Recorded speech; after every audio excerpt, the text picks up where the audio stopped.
Hey guys, welcome back to Boomers and Xers, and today we are gonna do a reaction of a reaction. What do we mean by that? Well, Steve and I are big fans of Abba and Preach, right? So how long have you been? Funny. Chris introduced me about a year ago. Yeah. You've never had fried chicken? They great. always have great commentary. They look about like millennials. They think Preach is married and Abba is still single. And they recently did a reaction to a guy on the street asking a 57-year-old man about, has he ever been married and would he ever do again? And his response was surprising to the host, but what was delightful was the response from Abba and Preach, and it got me to thinking about, you are kind of in the demographic of the guy. Yeah. But before we go any further, let's just take a look and see what all the hullabaloo was about. What's your age? 57. Are you single? Yes. How did that turn out for you? A marriage and 2 children, And then divorce. and then divorce. Yes. How long was your marriage with your ex-wife? How do you know? Are you trying to say that magic isn't real? They're riffing on. They always talk about the way he talks. Yeah. It's not your fault, buddy. About 20 years. How do you go from having a whole family life to coming back out into the world as a single man? There's a thing I refer to as the ladder of love. People walk up the ladder of love when they're beginning a relationship. They say, oh, I really like you. I'll do this for you. The next person says, oh, if you'll do that for me, then I'll do this for you. If you'll do this for me. Well, I'm not going to do that for you. Oh, well, then I'm not going to do this for you. And then I'm not going to do this for you. And then they walk down the ladder of love. And at some point, people reduce themselves to the passion and the love and that chemistry, that oxytocin, that thing that really draws you together. It begins to die. And if you don't have the basis for the relationship things that you love to do together, then eventually you grow apart and you either become people who don't like each other, or you do what we did, you become like a brother and a sister. You know, I'll say right there, that's like the rise and fall of the Roman Empire. Like everything comes to an end at some point, even our own lives. And it's sad, but the rise and fall, and there's certainly things that we could talk about that could be done when we're stopping keeping that rise going.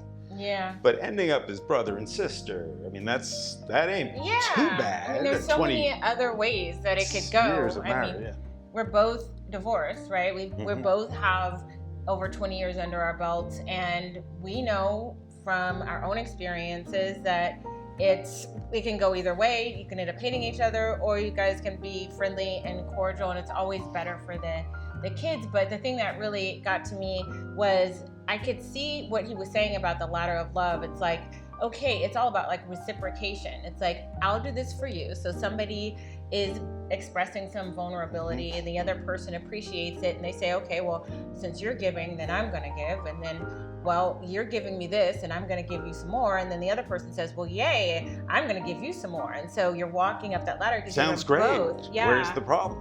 Well, I think that life be lifing, and then all of a sudden the things that you are willing to do, you retract. And then the other person says, well, you're not willing to do that anymore. Well, then I'm going to retract what I'm doing. And then you're slowly going back down the ladder. Yeah, and part of that, you hear about conditional love. We all want unconditional love.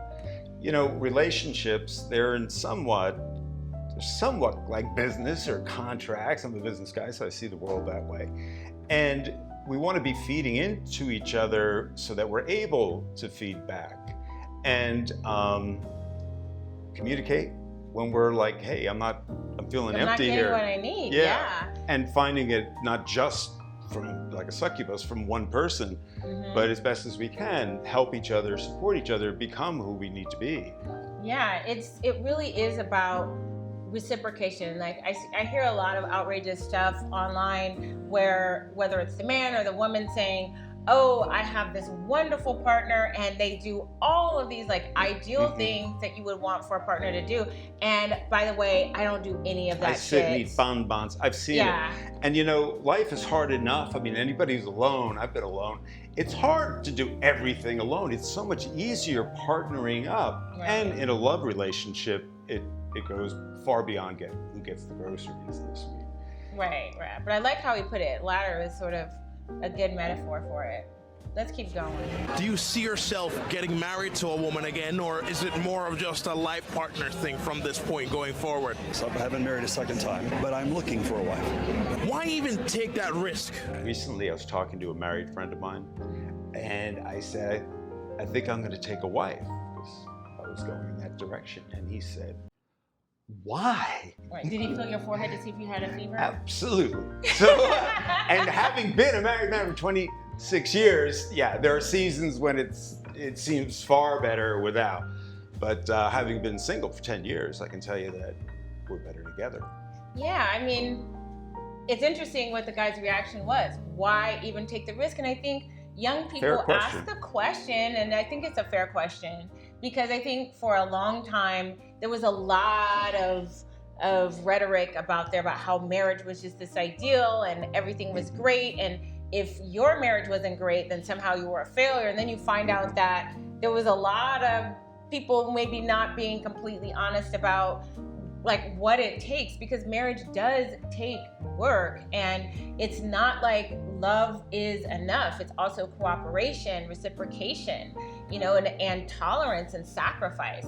But I don't think we accentuated enough of the things that aren't so sexy, like the tolerance and the sacrifice and the reciprocation. It's true. And when you say love isn't enough, love, like the romantic love, I just am always doused with dopamine and serotonin. Thank you very much.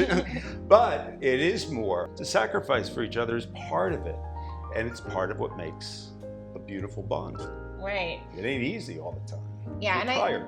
And I think that probably what happened was there was too much romanticization of it.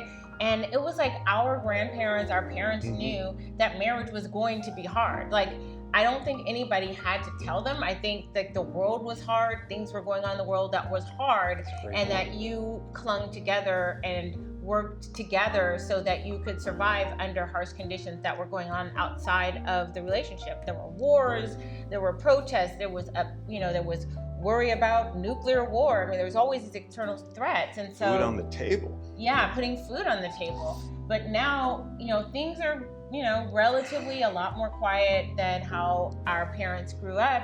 And now seems to be going the other way, where people are saying, what is the point of getting married? Like, I see these podcasts all over, the men and the women saying, don't get married, it's a waste of time. I feel like now it's just gone the completely opposite way, which comes with its own hosts of challenges. It's true, because we know, having lived it, that relationship and marriage is really good. Yeah. And to have a partner where we're both going towards the same goal in life. Or the first marriage is about building a family, being able to support the family, having children, and growing. And it was wonderful. It's like 1 + 1 = 2. Easy. Now the second time, it's a little bit different, and hopefully we choose better, and we have similar goals for this next season of life. Why even take that risk? There comes a point in your life when you start asking yourself the question, what am I going to do with the time that I have left? And that's when you start viewing life very differently. You realize that there's a number of days you have left to live, but you want to decide how to make those days really count. I'm not thinking anymore about how to build an empire, because I did that. And so when you reach that point in your life, you say to yourself, what do I want to do? How do I want to give back? Who do I want to teach? Who do I want to mentor? What do I want to leave as my legacy? And then you say to yourself, who do I want to do that with? When a man loves a woman. Yeah. Yep. I mean, that was where I wanted to get you in, because again, you were married for over 26 years. You have 4 kids. They're all adults. They're doing amazing. And you have 7 grandkids? 7th on the way. Yes. Yeah. So you've had this whole life. And you've also had some success, like you had a company, you managed Built my 60 empire, people, done that. and you sold your company and sold it very successfully. And then there's the rest of life, and you're divorced. Exactly. So what was your thinking, from when you first got divorced to where you are the point where you're thinking, can you identify? Sure. It's, right after a car crash, you're not thinking of driving. So at the end of the marriage, I was not in a place where I'm like, I'm definitely going to get married. again, I don't know, first of all, what will come. But we can have intentions. And from the beginning, I would like to have another 26-year, 27-year, go longer the second time. And things don't work out. I think a lot of times people expect a whole bitter outcome. But what people also don't realize is that when divorce happens, men are like 60% more likely to get remarried. Not the women, men. You know, and for all the shit that marriage gets and how much people shit on it online, I realize it's almost exclusively really an online thing. And when men who are divorced are asked about marriage, they speak about it positively. Maybe not their last marriage, but the desire to want to be married is still there. And most of them do get remarried because as you age, the prospects of a single man are substantially worse than the prospects of a single woman. So online, y'all can live whatever y'all want to live. Y'all can, I'm be with my homies. Yeah, I feel like it's healthier for me too. I feel like the narrative seems to be like, oh, well, men do so much better in marriage, and there's all these statistics that say that's true, and I acknowledge that that's true, but there's this flip side where it says, well, women don't get any benefit of marriage, and I'm like, I was married for 20 years, and there were a lot of benefits that I got out of being married. And then how would you explain, Crystalline, the fact that the data after marriage, men tend to do better, financially at least, and you had a couple other stats on right, well, the happiness factor after marriage. Right, I think that for women, like we got a terrible reputation when it comes to it. 80% of women are the ones who file for divorce, and it seems like at first they're very like steadfast in what Committed they to want to it. do and committed to it. Excited about it. And it seems like they feel pretty good. We feel pretty good when we first go down that journey, and then over time, you know, things start to decline. So You know, that's it ends very- up being a little bit harder than, you know, what did happen yeah, there. in terms of legacy and the wanting to give back. And I know that that's something that you want to do. In fact, you mentor a couple people, and you're still in contact with your own mentors. And the second part of that was, who do I want to do it with? It's true. Life can be lonely, and it's better when we have partnership in it. And we're, I think, really blessed because we're lucky, because we're going in the same direction, Yeah. and we came together, headed for the same direction. And I think that the prospect of going through like this latter chapter in your life where it is harder to make friends when you're older, and you might not have as much energy to like go around and go to the clubs and go party and stuff like when you're young, and to have a partner who's there and who's going through life with you and going through those experiences, the, you know, the days where you're feeling really good and you got that great energy, or the days you guys are both like, my back, my neck, and then We're you guys gonna get older. Exactly. So it's to have a partner where you're going through life with, I think, is beautiful. Listening to this guy, two things. The first part is this young man's like, why would you get remarried? He's thinking about it from the fear standpoint, the outcomes that are negative when you have some wealth and you get divorced.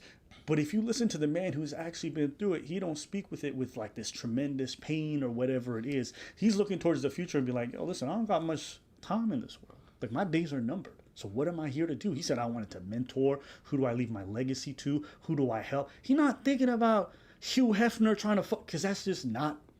That shit becomes less and less content and joy as you get older. The only thing this man's focused on is how does he give back. That's his words. And I identify with that because even in me in my 30s, I've already waned off of that shit so much. It's generally dudes who have some level of dysfunction in their life who are still on that like, fuck bitches, get money up. That's it. So it's just, when you listen to him, you can tell that he's ready to assume responsibilities and to really be a leader in a lot of ways. And I think a lot of men on a smaller scale as they get older identify with that. You know, the thing about that, and I'm glad that they mentioned it, is I think that a lot of people does protest too much. I think that younger generations are really terrified of risk. Like, I think that there's just this emphasis on the risk of X is just too much. So let me just,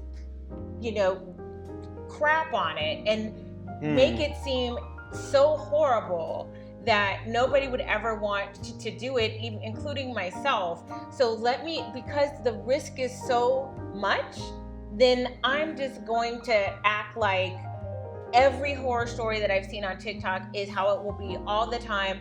Too risky. I'm just going to live this life of quiet solitude and quiet desperation while I tell everybody that I'm fine, everything's fine. Yep, and in your 20s, it seems fine. As you get into your 30s and 40s and 50s and 60s and beyond, we get a little more awareness of more of life than just that little segment.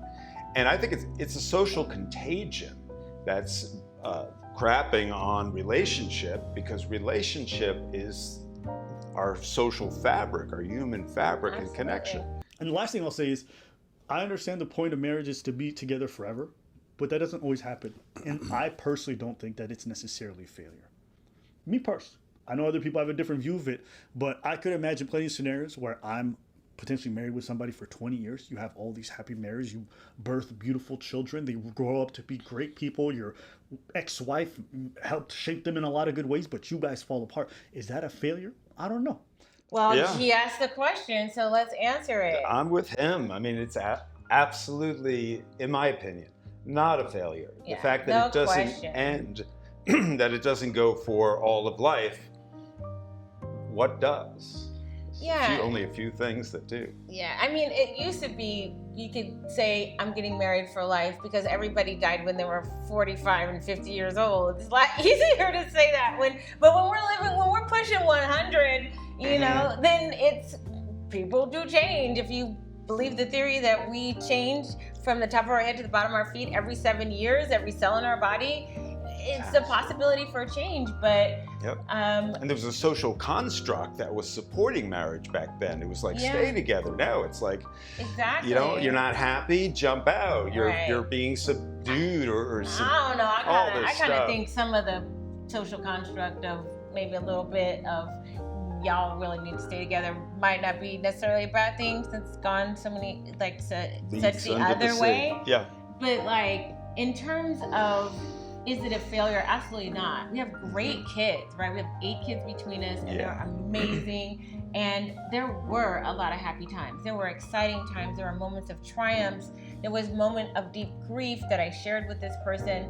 I've shared childbirth with this person, and buying houses and moving and struggles, job losses, new businesses, shutting down of old businesses, things not working out, things working out great. So this was all part of the timeline of life, and I feel like it shaped us. Absolutely, and it's walking life together. If you think of I got married at 29 and divorced at 55, and those years would have passed anyway. It reminds me of an article from the New York Times again, and this writer was lamenting that they had spent the 30s and 40s building a career, because you get there eventually, and then there's no other side of life. Like, you have stuff and money, but you don't have anybody there. Children, kids. Exactly. It's like going on vacation by yourself. Like, who do you say to look over there at this? There's nobody there. Like, you go on vacation and there's nobody to say, look over there at that thing. Like, what? So anyways, guys, what do you think about all of this? Do you think that young people, that we've kind of gotten way the other way, that marriage has just become this taboo thing that's too much of a risk? And let's hear it. Have you thought about getting married yourself or getting remarried? If you've had a failure, do you think that it's worth the risk again, like Steve and I do? Would love to hear what you think. Steve, what do you want to tell everybody? Yeah, absolutely. And just on risk, I mean, life has risk in it. And being alone has risk in it. Who's going to change the diapers, boys and girls, when we're very old? Life has risk. And to have somebody that can come get you when the car is broken down, or you have somebody who can alert you to something, and that you can do the same for, you're far less vulnerable, partnered. And a rope of 3 strands is not easily broken, for those that know that reference. Be sure to like, comment, and subscribe. We're a new channel, and it really helps our channel out a lot if you would just do that quick thing, and we'll get back to you next week with another video. Thanks for watching Boomers and Xers. Dynamite. Dynamite.